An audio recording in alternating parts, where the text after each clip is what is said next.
میری کس بات کی وجہ سے، میری کس، اب میں دیکھیں یہ میں کافی دوستوں کو ویڈیو بھی شیئر کرتا ہوں، کافی دوستوں کی خدمت میں بھیجتا ہوں. اللہ بہتر جانتا ہے، اللہ جانتا ہے کہ پیچھے کیا اس کے اندر حکمت کیا ہے، اس کے اندر کیا مقصد کیا ہے. کیونکہ ہر انسان اپنی اپنی نظر سے سوچتا ہے، دیکھیں اس نے یہ کر. اگر کسی کو میری اس وجہ سے بھی تکلیف پہنچی ہے، اس کی بھی میں معافی چاہتا ہوں. مجھے وہ ضرور بتائیں، میں ان کو دوبارہ اس معاملے میں تکلیف نہیں دوں گا. میں بڑی دفعہ یہ کہہ چکا ہوں، جو دوست اس وجہ سے تکلیف محسوس کرتے ہیں وہ ضرور بتائیں. میں ایسی تکلیف نہیں چاہتا جس سے کسی کے دل میں میرے لیے نفرت یا خفگی پیدا ہو. ایسے ہی اگر دوستوں کے ساتھ، کسی عزیزوں کے ساتھ کوئی میں نے کسی کا حق مارا ہو، میں نے کسی کو دانستہ غیر دانستہ تکلیف دی ہو، تو مجھے وہ ضرور بتائیں. میں معافی کا طلبگار ہوں، میں ان سے معذرت کرنے کے لیے تیار ہوں. وہ جس طرح چاہیں گے میں ان کو منانے کے لیے تیار ہوں. یہ بات کہنے کا مقصد صرف یہ تھا کہ رمضان کا پورا مہینہ گزر گیا، شوال کا آج آخری روزہ ہے، چھٹا روزہ. ہم نے کوشش کی اپنی زندگیوں میں کہ اللہ تعالیٰ کو راضی کر لیں، نیکیاں کما لیں، نمازیں پڑھ لیں، قرآن پڑھ لیں.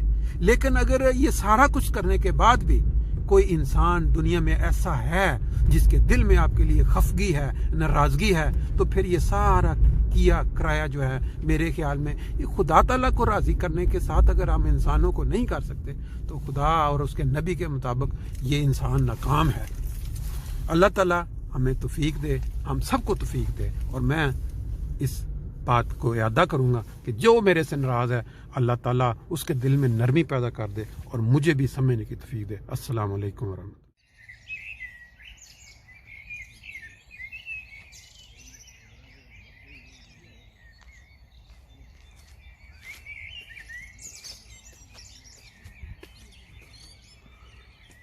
سبحان اللہ و بحمدہ، سبحان اللہ العظیم. دوستو، یہ صبح صادق کے بعد جو یہ ایک نظارہ ہے، فجر کے بعد زندگی بخش نظارہ آپ کہہ سکتے ہیں، کیونکہ فجر کی نماز کے بعد پہلی روشنی جو پوری زمین کو منور کرتی ہے، انسانی دماغوں کو، انسانی سوچوں کو بھی وہ منور کر سکتی ہے. یہ پرندوں کی آپ جو آوازیں سن رہے ہیں، اپنی اپنی علیحدہ علیحدہ آواز کے اندر یہ حمد کے گیت گاتے ہوئے، باوجود اس کے کہ ہم نہیں سمجھتے کہ یہ کیا ہے، لیکن جو پہلا تصور جاتا ہے وہ یہی ہے کہ اپنے پیدا کرنے والے کی حمد گا رہے ہیں.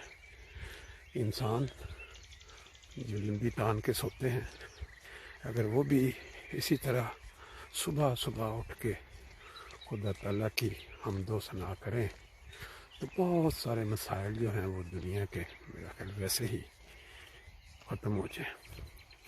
ظلم، بربریت جو آج اسرائیل مسلمانوں پہ روا رکھے ہوئے ہے، یہ اس کی کسی نے ہسٹری بتائی، کل میں نے پڑھا تو بہت زیادہ تکلیف ہوئی کہ 1946 کی بات ہے غالباً، جب اس قوم کے اوپر یہاں اس ملک میں ہم رہ رہے ہیں، جو مہذب ملک ہے، جو تاریخ بتاتی ہے کہ انتہا کا ظلم ہوا، انتہا اتنا ظلم ہوا.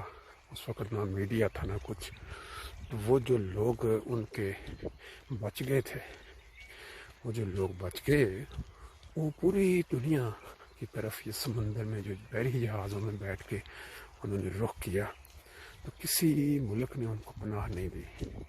امریکہ، کینیڈا، باقی کئی ممالک جو یورپ کے تھے، تو اس کے اوپر انہوں نے سائن لگایا ہوا تھا کہ ہماری زندگی آپ کے ہاتھ میں ہے، ہمیں بچا لیں. تو وہ نہیں، کسی نے ان کو اپنے ملک میں پناہ دی. تو وہ فلسطین کے کنارے جب پہنچا جہاز تو اس ملک نے ان کو پناہ دی زندگی بچانے کے لیے. چند 100 یا ہزاروں میں وہ لوگ ہوں گے. تو وہ والی پناہ جو تھی وہ آج اس کا جو بدلہ ہے وہ میزائلوں اور قتل و غارت بچوں، جوانوں، عورتوں کی لاشوں کی شکل میں مل رہا ہے۔ یہ کسی نے اخبار میں یہ آرٹیکل لکھا ہوا تھا کہ یہ قوم جس کو 1946-47 میں جان بچانے کے لیے اس دیش سے کوئی نکلنے کے بعد کوئی پناہ نہیں دے رہا تھا تو انہوں نے پناہ دی۔ پھر اسی حوالے سے اس میں کسی نے لکھا ہوا تھا کہ یہ جو ظلم کرنے والا شخص تھا، ظلم جو ہوتا ہے وہ بے شک ظلم ہی ہوتا ہے، خواہ وہ کسی انسان پہ ہو یا جانور پہ ہو۔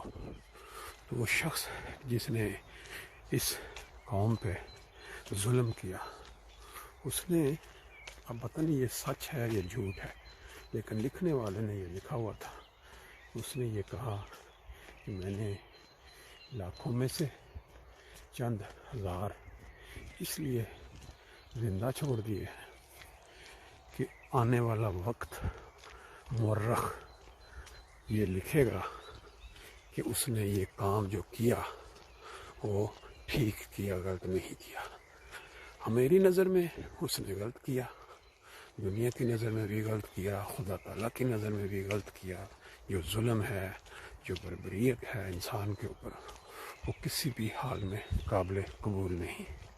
لیکن جو مورخ ہے، تاریخ جو لکھنے والے ہیں، وہ اس چیز کو اور نظر سے دیکھتے ہیں۔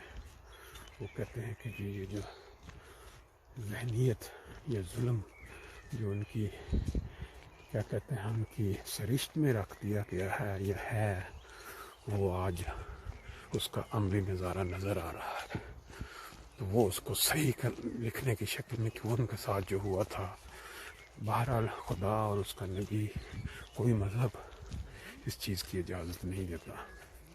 ظلم جب بھی ہوا ہے، خدا تعالیٰ نے انسان کو یہ سرشت کر دیا اس کی بلڈ میں کہ وہ اس کو پسند نہیں کرتا اور اس کے خلاف احتجاج کرتا ہے۔